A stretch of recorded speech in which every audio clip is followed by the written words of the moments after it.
Hello friends, स्वागत है आपका साधना शिक्षा एजुकेशन प्लेटफॉर्म पर। मेरा नाम पवन कुमार। फ्रेंड्स, सीडीपी यानी बाल विकास एवं शिक्षा शास्त्र की मैंने एक स्पेशल सीरीज तैयार की है, जिसमें लगभग यहाँ पर मैं 5000 क्वेश्चंस को एनालिसिस करने वाला हूँ और ये सभी प्रश्न पूर्व वर्षों पर आधारित है। यानी बाल विकास विषय में अभी तक जो पूर्व वर्षों में प्रश्न पूछे गए थे उनको एक जगह समावेश किया गया। तो ठीक है फ्रेंड्स, ये स्पेशल सीरीज कल होने वाला आपका यूपी टेट और आने वाले समय में संविदा शिक्षक भर्ती, सीटेट और सभी शिक्षक भर्तियों में हेल्प करेगा। तो ठीक है फ्रेंड्स, बिना टाइम गवाए आज की क्लास शुरू करते हैं। पहला प्रश्न है, एक अभिभावक आपसे विद्यालय में मिलने के लिए कभी नहीं आता है तो आप क्या करेंगे। आप एक टीचर है, आपसे एक अभिभावक आपसे विद्यालय में कभी मिलने नहीं आता तो उस सिचुएशन में आप क्या करेंगे, वो आपसे पूछा है। तो सीधे आंसर की तरफ बढ़ेंगे, आप स्वयं उनसे मिलने जाएंगे। ठीक है, पहले ऑप्शन का सी राइट आंसर हो जाएगा। ठीक है फ्रेंड्स, चारों ऑप्शन आप देख लिया करना, मैं सीधे आंसर को आपको एक्सप्लेन करूंगा। ठीक है फ्रेंड्स, आगे बढ़ते नेक्स्ट प्रश्न की तरफ। डिस्लेक्सिया संबंधित है, तो यहाँ डिस्लेक्सिया के बारे में पूछा है। डिस्लेक्सिया के बारे में थोड़ा सा देख लीजिए। डिस्लेक्सिया क्या होता है? पठन संबंधी विकार होता है, बालक को पढ़ने में या शब्दों को उच्चारण करने में या फ्लो पूर्वक उसको पढ़ने में जहाँ दिक्कत आती है तो पठन अशक्तता रहती है, यानी पठन विकार होता है। तो उसको एक शब्द में कहें तो डिस्लेक्सिया होता है। तो ये पठन विकार से संबंधित है डिस्लेक्सिया। तो option number D right answer आ जाएगा। प्रश्न नंबर 3, निम्न कक्षाओं में शिक्षण की खेल विधि आधारित है, यानी कक्षाओं में खेल विधि है वो किस पर आधारित है? तो विकास एवं वृद्धि के मनोवैज्ञानिक सिद्धांत पे आधारित है। ठीक है, खेल विधि विकास एवं वृद्धि के मनोविज्ञान सिद्धांत पर किस लिए आधारित है?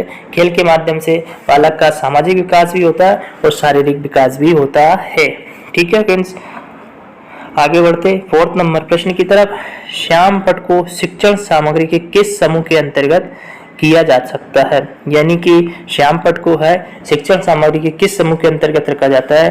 क्योंकि शिक्षण सहायक सामग्री तीन प्रकार से कह सकते हैं। एक श्रव्य साधन होते हैं, एक दृश्य साधन होते हैं और दृश्य और श्रव्य साधन होते हैं। श्रव्य साधन वो होते हैं जिनसे सुनकर अधिगम किया जाता है, नहीं सुनकर जिनसे अधिगम किया जाता है वो श्रव्य साधन के अंतर्गत आता है। इसमें जैसे कि रेडियो और भी सारी चीजें या ऑडियो के माध्यम से टीचर सुना रहे हैं। और दृश्य साधन जिनसे देख के दिखाकर अधिगम कराया जाता है, उसमें आपका टीवी तो दृश्य श्रव्य साधन दोनों में आ जाएगा। मतलब श्याम पट, ओवरहेड प्रोजेक्टर, इस तरह दृश्य साधन। और फिर होता है दृश्य श्रव्य साधन, तो दृश्य श्रव्य साधन में आ जाएगा जिनसे देखते भी हैं और सुनते भी हैं। तो उसमें लाइक टीवी, कंप्यूटर और भी सामान जिनसे दृश्य श्रव्य साधन दृश्य सुनते भी हैं और देखते भी हैं। तो ठीक है फ्रेंड, तो श्यामपट क्या है? दृश्य साधन है, इसे देख के अधिगम करते हैं। ठीक है फ्रेंड्स, फोर्थ ऑप्शन का बी राइट आंसर हो जाएगा। आगे बढ़ते हैं नेक्स्ट प्रश्न की तरफ। विशेष रूप से जरूरतमंद बच्चों की शिक्षा का प्रबंध होना चाहिए, यानी जो विशेष रूप से जरूरतमंद बालक है उनकी शिक्षा का प्रबंध किस प्रकार होना चाहिए? ठीक है फ्रेंड्स, बताइए किस प्रकार से होना चाहिए? तो उनका ना दूसरे सामान्य बच्चों के साथ ही शिक्षा होना चाहिए। ठीक है, दूसरे बच्चों के साथ ही सामान्य तरीके से उनकी शिक्षा होना चाहिए, जिससे कि उनको ये न लगे कि हम विशेष प्रकार के बालक हैं, वो भी समाज के साथ समावेशीकरण तरह से शिक्षा ग्रहण कर सके। ठीक है फ्रेंड, और जरूरतमंद बच्चे क्या होते हैं? जो विकलांग बालक होते हैं या और भी क्या नाम है, अधिगम अशक्तता वाले बालक होते हैं, तो उन बालकों को भी सामान्य बच्चों के साथ पढ़ाना चाहिए। ठीक है, छठा प्रश्न है, बचपन का सांप्रतिक दृष्टिकोण की मान्यता है, यानी बचपन का सांप्रतिक दृष्टिकोण की मान्यता क्या है? तो इसका सीधा सा आंसर देखिए, देख लीजिए, बचपन वृद्धि एवं परिवर्तन की एक अनूठी अवधि है। ठीक है, बचपन वृद्धि एवं परिवर्तन की एक अनूठी अवधि है, ये एक सांप्रतिक दृष्टिकोण है। आगे बढ़ते हैं नेक्स्ट प्रश्न की तरफ। निम्न में से कौन सा संज्ञानात्मक क्षेत्र से संबंधित नहीं है? देख लीजिए, चारों ऑप्शन बहुत ही अच्छे हैं, यानी कि 3 ऑप्शन संज्ञानात्मक क्षेत्र से संबंधित है, लेकिन एक ऑप्शन संज्ञानात्मक संबंध से बिल्कुल भी संबंधित नहीं है। तो बताइए फ्रेंड्स कौन सा होगा? तो नहीं होगा अनुमूलन। बाकी के ज्ञान अनुप्रयोग बोध ये संज्ञानात्मक बातों से रिलेट करते हैं जबकि अनुमूलन नहीं करता है। तो ये option number C right answer हो जाएगा। ठीक है फ्रेंड्स, आगे बढ़ते हैं नेक्स्ट प्रश्न की तरफ। निम्न में से किस सिद्धांत को पुनर्वलन का सिद्धांत भी कहते हैं? ठीक है फ्रेंड्स, बताइए निम्न में से किस सिद्धांत को पुनर्वलन का सिद्धांत भी कहते हैं? तो वो है क्रिया प्रसूत अनुबंधन सिद्धांत, यानी option number first right answer हो जाएगा। आगे क्रिया प्रसूत अनुबंधन सिद्धांत किसने दिया था? बीएफ स्किनर ने। ठीक है, बीएफ स्किनर ने। ठीक है, आगे बढ़ते नेक्स्ट प्रश्न की तरफ। अभिप्रेरणा के मूल प्रवृत्ति सिद्धांत के प्रतिपादक थे, यानी अभिप्रेरणा के मूल प्रवृत्ति सिद्धांत के प्रतिपादक कौन थे? तो वह है मैकडूगल। ठीक है, पहला ही ऑप्शन राइट हो जाएगा। अभिप्रेरणा के मूल प्रवृत्ति सिद्धांत मैकडूगल ने दिया था। इन्होंने मैकडूगल ने मूल प्रवृत्ति सिद्धांत के प्रतिपादक भी है। ठीक है, आगे बढ़ते नेक्स्ट प्रश्न की तरफ। संविधान के किस संशोधन से शिक्षा एक मौलिक अधिकार बन गई है? यानी कौन से संविधान संशोधन से शिक्षा को एक मौलिक अधिकार बना दिया गया? तो वो एक सभी को जानते 86वें संविधान संशोधन के द्वारा शिक्षा को मौलिक अधिकार के तहत रखा गया है। ठीक है, आगे बढ़ते निम्न में से किस कौशल में पूर्व ज्ञान का परीक्षण आता है? तो किस कौशल में पूर्व ज्ञान का परीक्षण आता है? तो वो आता है प्रस्तावना कौशल में। जब टीचर टीचिंग करता है तो सबसे पहले प्रस्तावना प्रस्तुत करता है। तो प्रस्तावना में बालक पहले वो प्रस्तावना उसी के अकॉर्डिंग प्रस्तुत करते हैं। बालकों के पूर्व ज्ञान पे आधारित ही प्रस्तावना को पेश किया जाता है। ठीक है फ्रेंड्स, आगे बढ़ते हैं नेक्स्ट प्रश्न की तरफ। निम्न में से किसने अधिगम सिद्धांत का प्रतिपादन नहीं किया? यानी कि 3 व्यक्तियों ने अधिगम का प्रतिपादन किया, इसमें से एक ने नहीं किया। तो बताइए किसने नहीं किया? वो है बीएस ब्लूम ने नहीं किया। बाकी कोलर ने, स्किनर, थॉर्नडाइक ने अधिगम सिद्धांत का प्रतिपादन किया है। ठीक है, आगे बढ़ते हैं नेक्स्ट प्रश्न। मानव विकास का प्रारंभ होता है। मानव विकास का प्रारंभ कब से हो जाता है? मानव विकास का प्रारंभ गर्भावस्था से ही हो जाता है। ठीक है, गर्भावस्था से ही हो जाता है। मानव का विकास गर्भ से लेकर कब्र तक चलता है। गर्भ से लेकर कब्र तक। ठीक है, मतलब इसका अर्थ ये है कि क्या नाम है, बालक जैसे ही गर्भ में आता और उसी समय से लेकर मरने तक यानी मृत्यु तक उसका विकास वो चलता ही रहता है। ठीक है, तो मानव का विकास गर्भावस्था से प्रारंभ हो जाता है। ठीक है फ्रेंड्स, आगे बढ़ते हैं। खिलौने की आयु कहा जाता है। ये प्रश्न बहुत ट्रेंड करता है, लगभग बहुत एग्जामों में पूछा जा चुका है और आगे आने वाले एग्जामों में पूछने की संभावनाएं बहुत ज्यादा होती है। तो खिलौने की आयु कहा जाता है। देख लीजिए फ्रेंड्स क्या होगा, कमेंट बॉक्स में आप मुझे बिल्कुल आंसर बताइए।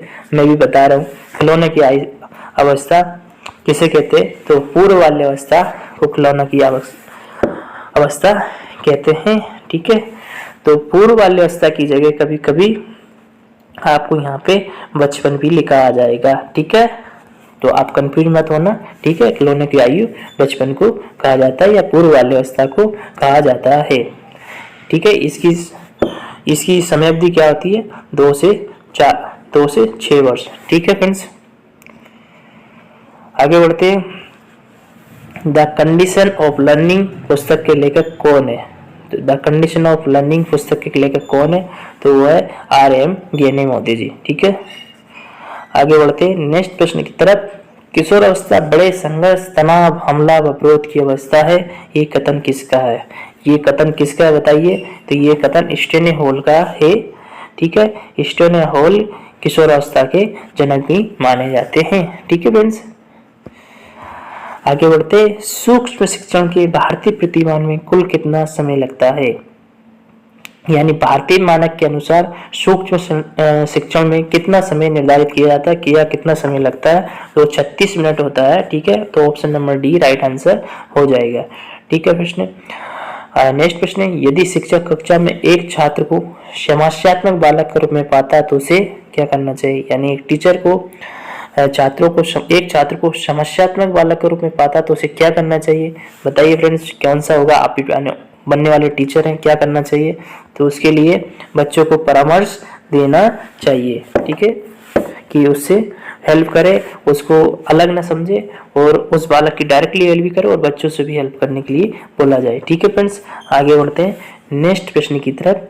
पाठ्य से गामी क्रिया मुख्यतः संबंधित है, यानी पाठ्यकारी सेमागामी का क्रिया किस चीज से संबंधित है? तो छात्रों के सर्वांगीण विकास से संबंधित है। ठीक है, आगे बढ़ते हैं नेक्स्ट प्रश्न की तरफ। सबसे अधिक गहन और जटिल सामाजिकरण काल है, यानी सबसे अधिक गहन जटिल उलझा हुआ सामाजिक काल कौन सा है? तो वो जानते हो, सबसे खतरनाक अवस्था वो किशोरावस्था ही है। ठीक है, इसमें बहुत ज्यादा चेंजमेंट होते हैं, इसलिए किशोरावस्था सबसे गहन और जटिल सामाजिक काल है। ठीक है, यानी option number A right answer होगा। ठीक है, आगे बढ़ते हैं नेक्स्ट प्रश्न की तरफ। लड़कों एवं लड़कियों के विषय में कुछ कथन नीचे दिए गए हैं, आपके अनुसार इनमें से कौन सा सही है? यानी कि लड़कों एवं लड़कियों के कुछ नीचे दे रखे, इनमें से कौन सा सही है?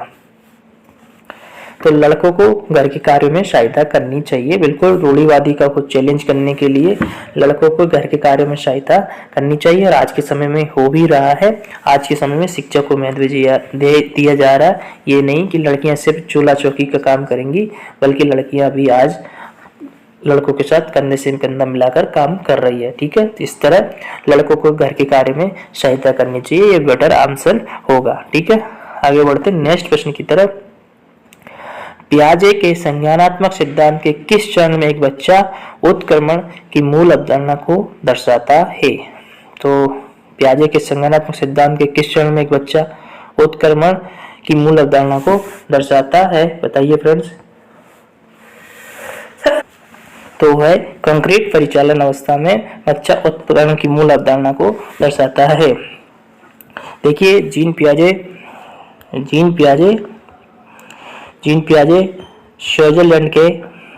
स्विट्जरलैंड के मनोवैज्ञानिक थे। इन्होंने संज्ञानात्मक विकास की 4 अवस्थाएं दी थी। ठीक है, संज्ञानात्मक विकास अवस्था की प्रमुख 4 अवस्थाएं दी थी। ठीक है, जैसे कि पहली 0 से 2 वर्ष संवेदीगामक यानी सेंसरी मोटर स्टेज। ठीक है, पूर्व परिचालन यानी प्री ऑपरेशनल मैटर 2 से 7 वर्ष, और कंक्रीट ऑपरेशनल स्टेज 7 से 11 वर्ष। ठीक है, तो इसी अवस्था में बच्चा उत्क्रमण की मूल अवधारणा को दर्शाता है, और औपचारिक परिचालन अवस्था 11 से 15 वर्ष। ठीक है फ्रेंड्स, यहाँ पे जीन पियाजे की पूरी व्याख्या आपको देखने को मिल गई। ठीक है फ्रेंड्स, आगे बढ़ते हैं नेक्स्ट प्रश्न की तरफ। बच्चा धातुओं, पौधों, जानवरों और खनिजों के नाम आसानी से सीख लेता है। हार्वर्ड गार्डनर के अनुसार उनके पास कौन सी बुद्धि है? तो वो है प्राकृतिक। देखिए, बच्चा धातुओं की, पौधों की, जानवरों, खनिजों के नाम आसानी से सीख लेता है। तो हार्वर्ड गार्डनर के अनुसार कौन सी बुद्धि है? तो वो प्राकृतिक है, क्योंकि प्राकृतिक में पौधे, जानवर, धातु आदि सभी चीजें विद्यमान रहती है और बच्चा इन सब चीजों को आसानी से सीख लेता है, तो वो प्राकृतिक बुद्धि से भरपूर है। हार्वर्ड गार्डनर ने बहुबुद्धि की बात की गई थी, उन्होंने 8 प्रकार की बुद्धि बताई है। ठीक है, आगे बढ़ते नेक्स्ट प्रश्न की तरफ। संरक्षण का नियम बच्चा कौन सी अवस्था में सीखता है? यानी संरक्षण का नियम बच्चा किस अवस्था में सीख जाता है? बताइए। ये जीन पियाजे की 4 अवस्थाएं दे रखी हैं। ठीक है, मैं पहले बता दिया था इनका। संवेदी पेशी 0 से 2 वर्ष, अमूर्त संक्रियात्मक 11 से 15 वर्ष, पूर्व संक्रियात्मक 2 से 7 वर्ष, और मूर्त संक्रियात्मक 7 से 11 वर्ष। आप बताइए संरक्षण का नियम बच्चा कौन सी अवस्था में सीखता है? कौन सी अवस्था में सीखता है बताइए फ्रेंड्स। तो वह है मूर्त संक्रियात्मक अवस्था में बच्चा संरक्षण करना सीख लेता है। ठीक है फ्रेंड्स, आगे बढ़ते हैं। वाइगोत्स्की के अनुसार विकास क्या है?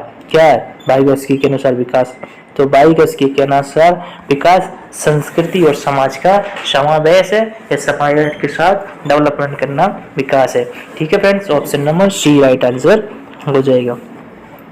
एक रचनावादी कक्षा में छात्र और शिक्षक दोनों सक्रिय हैं, ये राइट आंसर होगा पहला ही। एक रचनावादी कक्षा में छात्र और शिक्षक दोनों ही सक्रिय होना चाहिए। ठीक है फ्रेंड्स, आगे बढ़ते। निम्न में से किसने किशोरावस्था को पहचान संकट की उम्र कहा है? तो किसने कहा किशोरावस्था को पहचानो संकट की उम्र? तो वो एरिक्सन मोदी ने कहा है। ठीक है, आगे बढ़ते हैं नेक्स्ट क्वेश्चन की तरफ। बुद्धि का आर्मी अल्फा परीक्षण एक प्रकार का है, तो वो शाब्दिक समूह का परीक्षण है। ठीक है, option number first right answer होगा।